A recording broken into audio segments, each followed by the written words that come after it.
Can someone please tell me why there are drag queens reading books to our kids up in a Brooklyn library?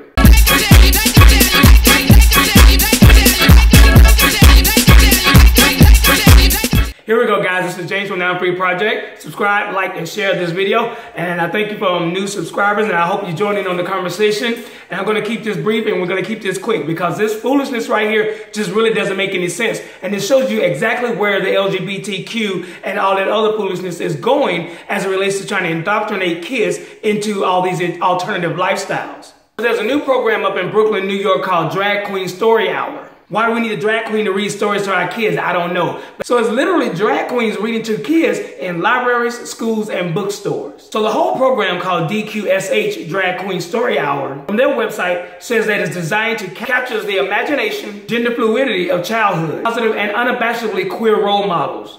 Do we really need to have grown men dressed in women's clothing with makeup? You sitting there at 250 pounds, but I'm not going to go into it too deep. It goes on to say that in spaces like this, kids are able to see people who defy rigid gender restrictions and imagine a world where people can present as they wish and where dress up is real. So there's even one drag queen by the name of Little Hot Mess, or Lil Hot Mess, sings a song to the tune of Wheels on the Bus Go Round and Round, Round and Round, Round and Round. Y'all know that song. If you have kids, more than likely you know that song. But she's singing, excuse me, why am I even calling he or she? In his rendition, he's up and dancing with the kids and saying, the hips on the drag queen go swish, swish, swish, swish, swish, swish. I can't even get it out.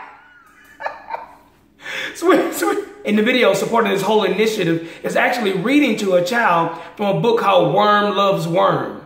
Now, that's a big old play on words. Now, I'm not even going to go there, but you're reading a book called Worm Loves Worm to a little child from a drag queen, supporting gender identity issues and all this kind of sexual stuff. I'm going to leave that part alone. One person was even quoted as saying, it's really beautiful to have drag queens painting children's faces and telling stories, disrupting the idea that queers can't mix with kids. You know what? Let me just go ahead and break this down to you. As a father, let me tell you something. A grown man dressed up in women's clothing is not going to be playing around with my children. A grown man dressed up as women's clothing and trying to sell that to him as an alternative lifestyle. I have 3 boys and 2 little ones right now that are very impressionable. And if you think I'm going to let you sit around painting the face of my kids and reading books to him called Worm Loves Worm, you got another thing coming. So I wish you would try to bring that down here to Atlanta, because it's not going to fly here. There might be some liberal nut out there, there's some liberal nutcase out there that might not mind you sitting there dressed up in full drag and acting like you're about to go to RuPaul's Drag Race and lip sync for your life, but it's not going to happen here. It's just not going to happen here, because that's ridiculous that a grown man dressed up in women's clothing need to be reading books and showing stories to a child and confusing children. And let me give you a case in point right here. I had to take my child to the doctor one day, and in the check-in office right there at the front desk is a transgender man. Excuse me, is a man in transition trying to become a woman, which he'll never achieve, because he'll never have a menstrual cycle, nor will he ever have breasts that are real and that can actually lactate. So with that being said, it's still a man in a dress. My child noticed that that man was sitting there at the desk. My wife told me that he said, why is that man dressed up like a girl? See, right there, my child is just 4 years old, and he already recognizes and know that no matter what you're doing, all this stuff right here and all that and all that other stuff is not going to make a difference. You see these shoulders? These are man's shoulders. That's what I'm saying. I'm saying the bridge, in all of this, God made my body a certain way because I'm a man. I have testosterone flowing through my veins.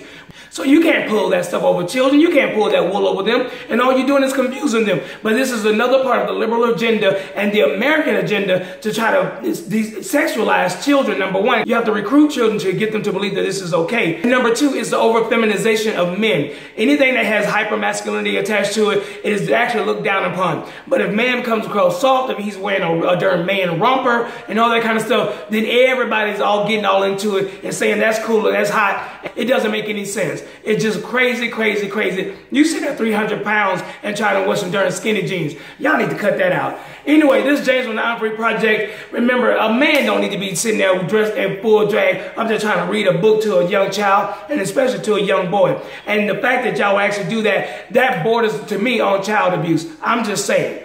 I'm not saying that it's child abuse, but to me, you know, you're confusing kids on what gender and gender roles are. And you know it doesn't make any sense. All this transanity that we're going through, it needs to stop. And it's not going to cross over right here. All right, this is James from the I'm Free Project. And remember, Jesus Christ is Lord. So if you're dealing with going through gender identity issues and all that kind of stuff, remember, Jesus Christ can set you free, save you, and deliver. But you got to come to him in a repentant heart and ask him for forgiveness and asking him to give you a new heart and change you from the inside out. And the inside changes, the outside changes. All right, this is James from the I'm Free Project. Remember, Jesus Christ is Lord. Peace.